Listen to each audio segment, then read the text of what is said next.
Bismillahirrahmanirrahim. Assalamu alaikum viewers.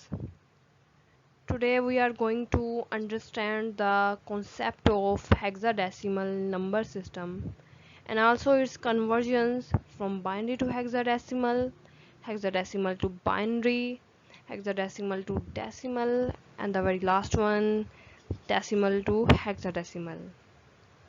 So viewers, अगर आप हमारे चैनल पे नए हैं और अभी तक आपने हमारा चैनल सब्सक्राइब नहीं किया तो प्लीज़ हमारे चैनल को लाइक करें, सब्सक्राइब करें ताकि जो कमिंग वीडियोस है वो आप तक बआसानी पहुंच सकें। तो चलिए हम अपना लेक्चर स्टार्ट करते हैं। The hexadecimal number system.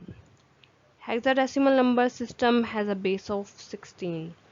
हमने डेसिमल नंबर सिस्टम में बात की कि उसकी बेस कितनी होती है, 10 होती है, क्योंकि उसमें डिजिट्स कितने होते हैं, 10 होते हैं, 0 to 9।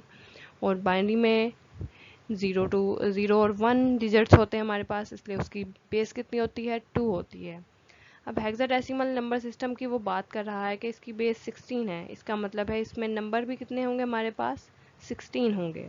उसने इधर बात कर दी है, it is compose of 16 numeric and alphabetic character, यानी कि इसमें हमारे पास 16 न्यूमेरिक वैल्यूज़ होंगी और इसमें ही अल्फ़ाबेटिक करैक्टर भी होंगे। ओके, जो हमारे पास 16 नंबर होंगे उसमें न्यूमेरिक वैल्यू भी इंक्लूड होंगी और अल्फ़ाबेटिक करैक्टर्स भी इंक्लूड होंगे। ओके, जो हमारे पास 0 to 9 डिजिट्स हैं वो हमारे पास न्यूमेरिक वैल्यूज होंगी, और जो हमारे पास 10 to ऑनवर्ड 15 तक जितने भी डिजिट होंगे उसको हमारे पास 10, 11, 12, 13, 14, 15, इनको हमने अल्फ़ाबेटिक करैक्टर के नाम दे देने हैं A to F। Okay,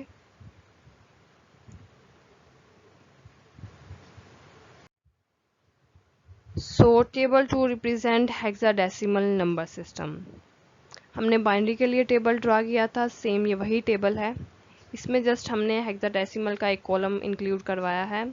0 to 9 तक तो ये डेसिमल ही रहेंगे, बट आगे हमने क्या कह दिया, इसे अल्फ़ाबेटिक करैक्टर के नेम दे दिए हैं। 10 वाले को A कह दिया है, 11 वाले को B कह दिया है, 12 वाले को C कह दिया है, 13 वाले को D कह दिया है, या 14 वाले को E कह दिया है, 15 वाले को F कह दिया है।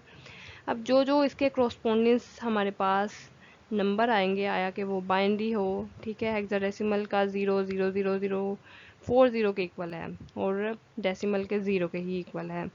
9 तक डेसिमल और हेक्साडेसिमल इक्वल ही हैं, ओके, इस टेबल में। बट जो हमारे पास आगे 9 टू ऑनवर्ड 10 टू हमारे पास 15 डिजिट्स हैं, उसको हमने जस्ट अल्फ़ाबेटिक करैक्टर के नेम दे दिए हैं। ठीक है, अब हमारे पास ये कन्वर्जन में बहुत काम आने वाला है टेबल, आप इसको रिमेंबर कर लीजिएगा। अब आगे हमारे पास आ जाती है conversion from binary to hexadecimal. तो अगर हमारे पास कोई बाइनरी नंबर गिवन हो तो उसको हमने हेक्साडेसिमल में कैसे कन्वर्ट करवाना है। हमने क्या करना है, जो बाइनरी नंबर हमें गिवन होगा उसके 4 बिट के ग्रुप बनाने हैं from the very right side of the given number. Okay, और उसके क्रॉसपोंडेंस जो भी हमारे पास टेबल में जो हेक्साडेसिमल नंबर होगा वो लिख देना है। जैसे कि 0 1 1 का जो हेक्साडेसिमल नंबर था वो 7 था, 0101 का जो हेक्साडेसिमल नंबर था वो 5 था, और 1010 का जो हेक्साडेसिमल नंबर था वो A था, यानी कि 10 in decimal. Okay, and 1100 in hexadecimal is equal to C। Okay, तो हमने सिंपली क्या किया, इसे कन्वर्ट करवा दिया है बाइनरी टू हेक्साडेसिमल फॉर्म में। तो हेक्साडेसिमल की बेस कितनी होती है, 16, तो हमने इधर इसे रिप्रेजेंट करवा दिया है बेस 16 के साथ। तो बी वाले एग्जाम्पल में भी हमने यही काम किया है कि हमने 4 बिट के ग्रुप बनाए और उसके कॉरस्पॉन्डेंस जो भी हमारे पास हेक्साडेसिमल नंबर था टेबल में वो लिख दिया, और इसकी बेस कितनी है, 16 होती है। तो फर्दर मूव करते हैं हेक्साडेसिमल टू बाइनरी कन्वर्जन। पहले हमने किया बाइनरी टू हेक्साडेसिमल, अब हेक्साडेसिमल टू बाइनरी की बात करते हैं। तो अब हमारे पास एक हेक्साडेसिमल नंबर गिवन है जिसकी बेस कितनी है, 16 है, इसको हमने कन्वर्ट करवाना है बाइनरी में। तो हमने क्या किया, जस्ट 4 अपना टेबल को आप सामने रखिएगा, एक पेज पे बना लीजिएगा। अगर एग्ज़ाम में आप बैठे हुए हैं तो उसे यार रिमेंबर कर लीजिएगा। तो हमने क्या किया, 4 बिट के फोर का कोरस्पोंडेंस जो हमारे पास बाइनरी नंबर था वो 0100 था, वो लिख दिया। ए के कोरस्पोंडेंस जो बाइनरी नंबर था 1010 था, वो लिख दिया। 0 के कोरस्पोंडेंस तो 000 ही होते हैं, वो लिख दिया। और 1 के कोरस्पोंडेंस हमारे पास 0001 होता है। इधर आप 00 खुद से कंसीडर कर सकते हैं ए वाली एग्जाम्पल में। और बी वाली एग्जाम्पल में भी हमने सेम यही प्रोसीजर अप्लाई किया है कि हमारे पास एक हेक्साडेसिमल नंबर गिवन था, हमने क्या किया, टेबल को देखा और उसके कोरस्पोंडेंस जो भी बाइनरी नंबर हमारे पास आ रहा था वो लिख दिया। ओके, और सी वाली एग्जाम्पल भी सिमिलरली ऐसे ही है। अब आ जाती है बात हेक्साडेसिमल टू डेसिमल कन्वर्जन। अगर हमारे पास हेक्साडेसिमल नंबर गिवन हो तो उसको हमने डेसिमल फॉर्म में कैसे कन्वर्ट करवाना है। तो इसमें हमने by sum of weight method use किया है। पहले हमने क्या किया, जो हमारे पास हेक्साडेसिमल नंबर गिवन था उसको कन्वर्ट करवाया है बाइनरी फॉर्म में। सी के क्रॉसपोंडेंस जो बाइनरी नंबर था वो था 111 वो लिख दिया। 1 के क्रॉसपोंडेंस 00001 था, वो लिख दिया। और फिर हमने इसके क्या किया, वेट दे दिया इन नंबर्स को। ज़ीरो का जो वेट होता है, ज़ीरो को जब किसी भी वेट के साथ मल्टीप्लाई करवाते हैं हम, तो वो हमें ज़ीरो ही आंसर दे देता है। जस्ट हमारे पास 1 के वेट आएंगे, ज़ीरो के वेट नहीं आएंगे। तो 0 0 वाले वेट जो हैं वो 0 हो जाएंगे, और 111 ये जो बीच में हमारे पास नज़र आ रहे हैं इनके वेट आएंगे।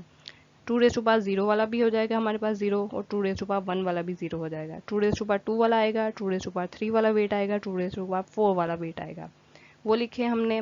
और उसके क्रॉसपोंडेंस अब जो भी हमारे पास वैल्यू आ रही थी 16 + 8 + 4, इनको एडअप करेंगे और हमारे पास एक डेसिमल नंबर आ जाएगा जिसकी बेस होती है 10। अब ये बी वाली एग्जांपल में भी हमने सेम प्रोसीजर अप्लाई किया है।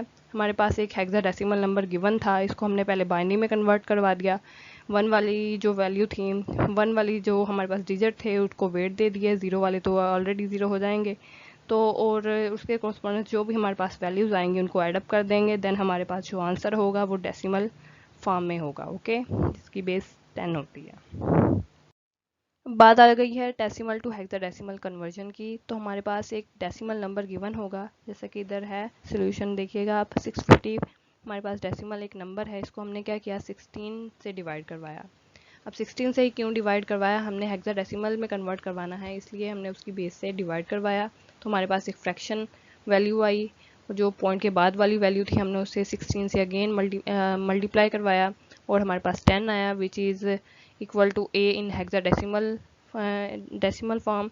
और फिर हमारे पास जो रिमाइंडर में पॉइंट के से पहले वाली जो वैल्यू थी रिमाइंडर में बची थी 40, उसको अगेन हमने 16 से डिवाइड करवाया। तो हमारे पास 2.5 आया। पॉइंट के बाद वाली वैल्यू को हमने 16 से मल्टीप्लाई करवाया तो 8 बचा, वो हमारे पास रिमाइंडर में चला गया। ओके, और हमारे पास 2 बचा था, 2 को अगेन 16 से डिवाइड करवाएंगे तो हमारे पास आ जाता है 0.125। हमने इसको उस वक्त तक डिवाइड करवाते जाना है जब तक हमारे पास पॉइंट से पहले जो है वो 0 ना आ जाए। और पॉइंट से बाद वाली वैल्यू को अगेन हमने क्या किया, 16 से मल्टीप्लाई करवाया तो हमारे पास 2 आ गया। तो हमने इसे बॉटम टू टॉप हमने लिखना स्टार्ट करना है। जैसे 2 पहले लिखा हमने, 8 देन ए, और जो 2 है हमारे पास वो क्या है, हमारा मोस्ट सिग्निफिकेंट डिजिट है। ओके, और जो ए है हमारे पास ये लीस्ट सिग्निफिकेंट डिजिट है, आप ये याद कर लीजिएगा। So thank you viewers for the coming videos. Please like and subscribe my channel. Okay, take care. Allah Hafiz.